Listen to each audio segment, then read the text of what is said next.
your first time here? Yes, for us, yeah. Okay. Yes, for us. Yes, first time ever in this country, Yeah.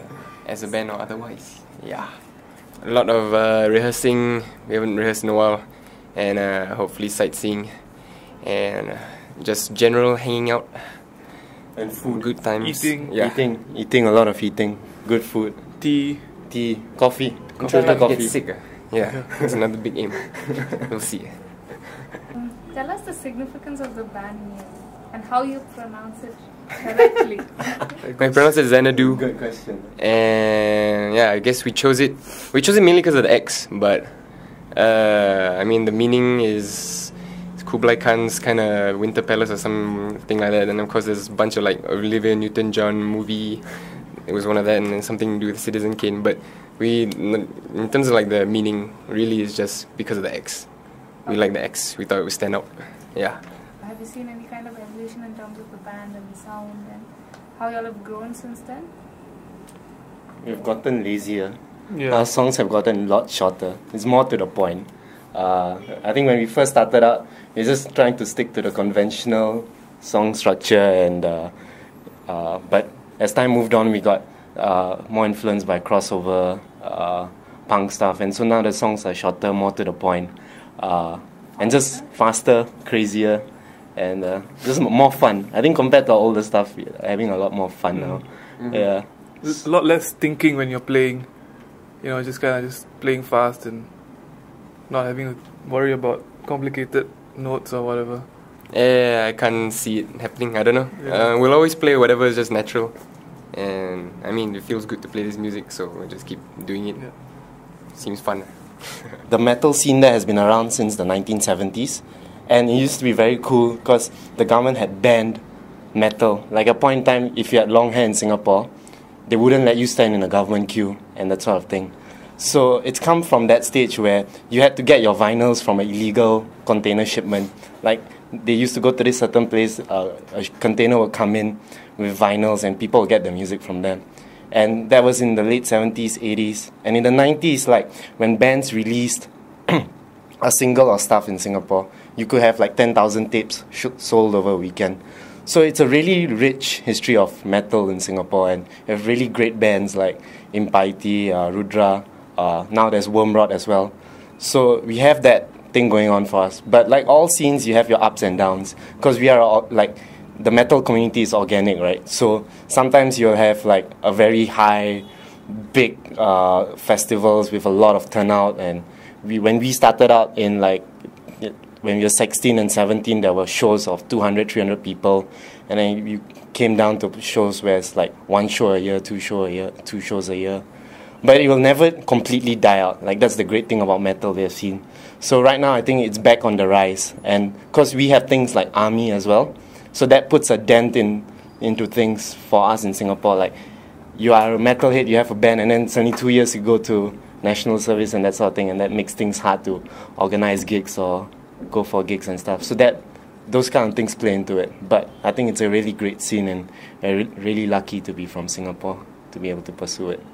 I think more extreme metal, kind of like what, death and black. I mean, there's been a lot of like traditional. Like I think the biggest has always been death and black metal, especially like with Impiety, the big black metal band. So I think they have a really big black metal following. But recently I've noticed like a big grindcore thing going on nowadays. Maybe because of Wormrot also on the rise now. So I don't know, it's changing. But like in terms of like thrash also, it's always been very like. It's not like when we started out where it's like 5 bands and then you have 20 people who are kind of into thrash and they're kind of all in the same band also. But now it's gotten a lot bigger since we started. But still thrash is like a very small segment of the metal scene. Yeah. But I think like the thing about thrash is that everyone kind of likes it, even they're not like, you know, thrasher. Yeah, that's your main thing. Even if you are more into death metal or what, if you come and see a thrash band, you will enjoy it. So yeah, I think it's a cool thing about thrash and something that everyone kind of likes, and so it's cool. I met Kaz, the drummer for Fast Kill. I met him at this festival called True Thrash Fest. It happens in Osaka. It was 2010. Then after that he asked us to play in Tokyo at the end of that year. And then once we went over there and we hang out with him, we became like quite close with him. And then I think it was like the next year we decided why not try ask for a split. So yeah, I guess we kind of became friends first, and then afterwards we just sent an email, interested. Yeah lah, that's what happened. Yeah. Yeah, we brought a couple of CDs. I think the last few. Yeah. So, How yeah. many do you bring? Yeah, I did. Limited stocks only. Yeah. Yeah. We got T-shirts and stickers. And That's it, right? CDs. And CDs. Yeah. And 3 different choices of T-shirts to get. So we're very much into the band merchandise idea. Yeah. Yeah. It's good. Stickers are for free, so just come and say hi and you Be nice. Be nice to us. Yeah, and you get a sticker. Yeah. I think like it happens really all around the world. Like when we went to France and stuff, it was really cool to see like people from the hardcore scenes or for the punk scenes organizing gigs for us. So it's really common there for everyone to come together as long as your alternative underground music to pull together and do stuff. And if it's good music, it's good music. You're going to enjoy it. And in Singapore, I think we used to have that maybe when we were 20, 21. We still do.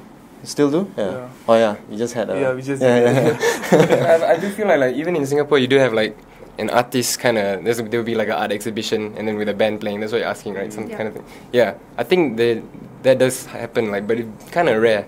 Not so often that you see that kind of thing going on. That real crossover of different types of things. Yeah, kind of rare in Singapore, I think. Yeah. But I think when we saw this, I think it was a really great idea. Like it was just cool to see how everything comes together. And I was really excited to see the bands and especially the other artists as well. Yeah. I saw some of their work, looks quite cool, so I want to check it out. Not really. Haven't done our research. Yeah. India didn't have internet, I'm sorry. I saw the artist. Yeah. So yeah. Oh shit. Very basic with cheese. I play a Epiphone 1967V, the 1967 model, and just a Line 6 Uber Metal pedal, and pretty much any amp will do. Then that's about it. Yeah. One pickup on my guitar doesn't even work. So yeah, that's pretty much it for me. And I use what? 5-piece. What's my drumsticks brand? Vita drumsticks 5A. I use Iron Cobra pedals that I bought about 7 years ago, and those were second hand. And I've been using that.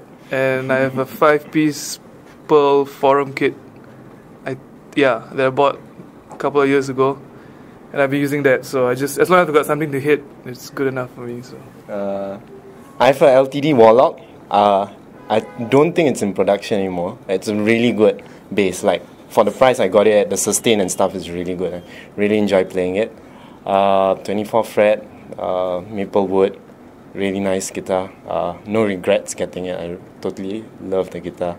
And I had a couple of pedals, but my house in Singapore flooded, so the pedals are gone.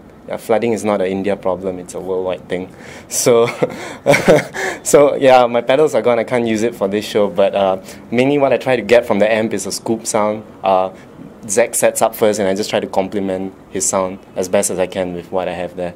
And in terms of guitars, I have a Chuck Schuldiner signature in Singapore, which I really like to play. I think it's like a most beautifully crafted stealth guitar ever. Like once I got it and held it, it was just like wow. So yeah, that's... haven't brought that here. No, sorry. I don't, I barely have a hard case for my guitar right now. I'm not bringing that baby out. So, if you're in Singapore, give us a hit. And, that's our gear.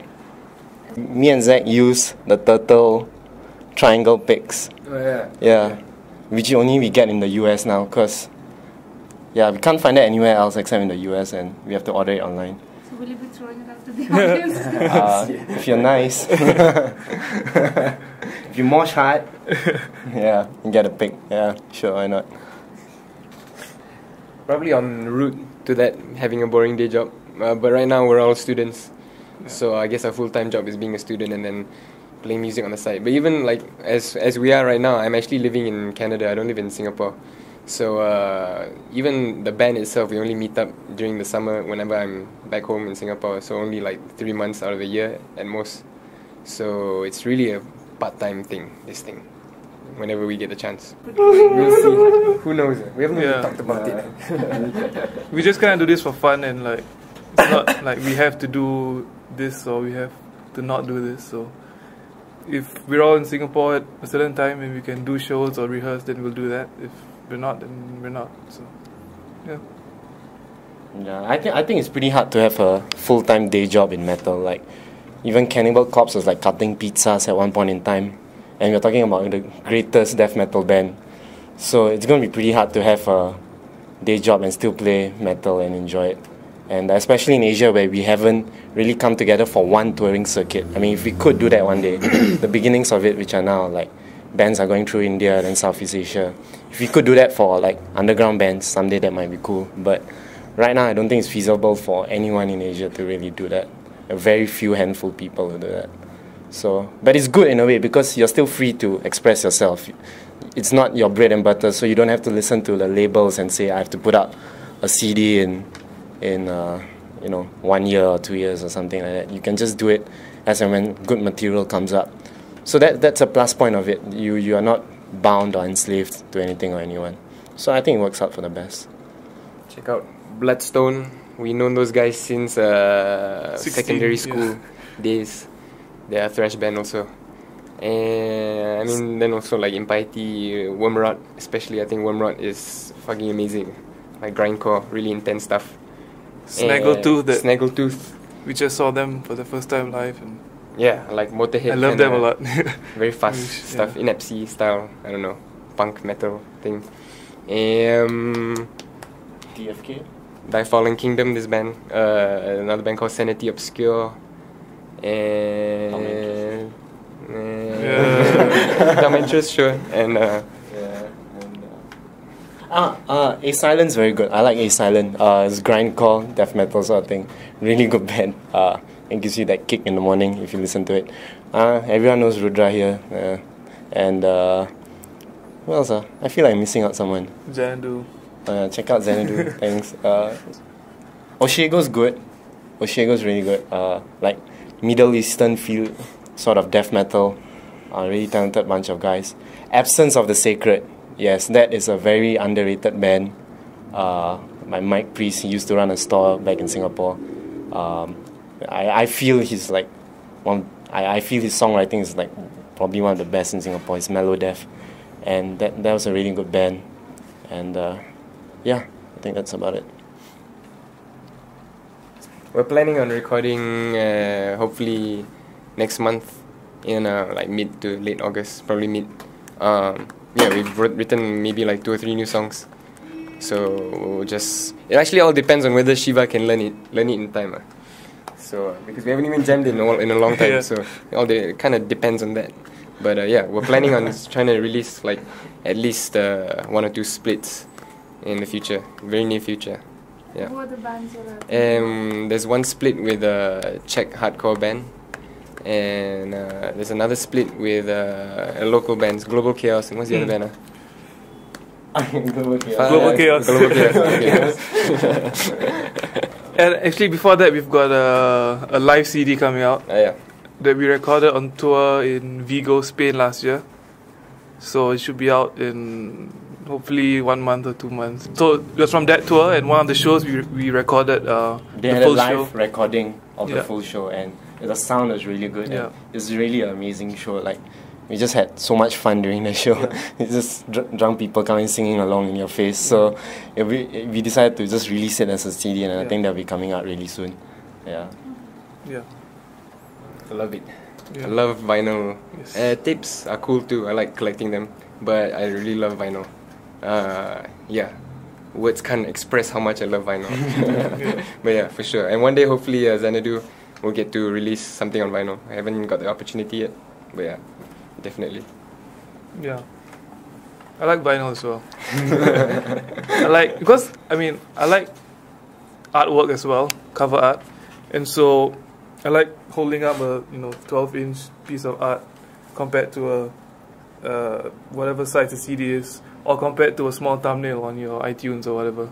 So it's kind of like having a seeing the Mona Lisa and having it as a postcard or seeing it on Google Images.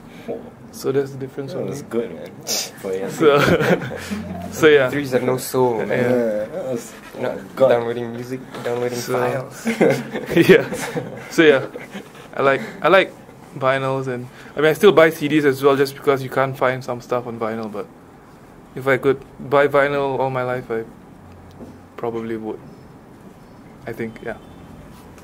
Oh, that's perfect. What do you want me to say? Okay. Don't know what to expect actually. Yeah. So I don't know. Nothing much. Chaos. Yeah. Chaos. A bit like India, I think. Chaos. And yeah, I think it'd be really fun. I really looking forward to it. Yeah. As in, we've been playing this for about a year now, I think. I think if you can take whatever happens on the road outside into a show, that'll be good enough. Because it's just chaos on the road, so yeah, it's overload on the senses, but it's cool. Yeah, you guys are invited to mosh, invade the stage and stage dive. Yeah. Everything's cool with us. You can even make us crowd surf. Yeah, they're really cool. If you've seen our videos, it's just chaos all the way. So we want that sort of feel. Like it won't be fun if you're just standing and just like looking and stuff. So I think that's what we would want from the show. And Just come to the show and have a good time. And Say hi. thanks for having us in your country. And hopefully, thanks for watching. yeah, whatever Zach said. Yeah, what he said, yeah.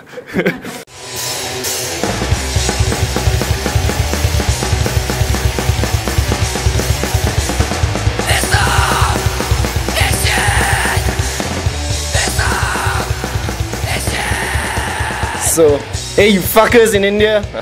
God. Hey, guys. Hey, Indians. And that's... Wait, That's wrong. That's grammatically wrong, right? Let's try that again. Cut.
Okay. Thank you. Cool. Thanks. Thank you.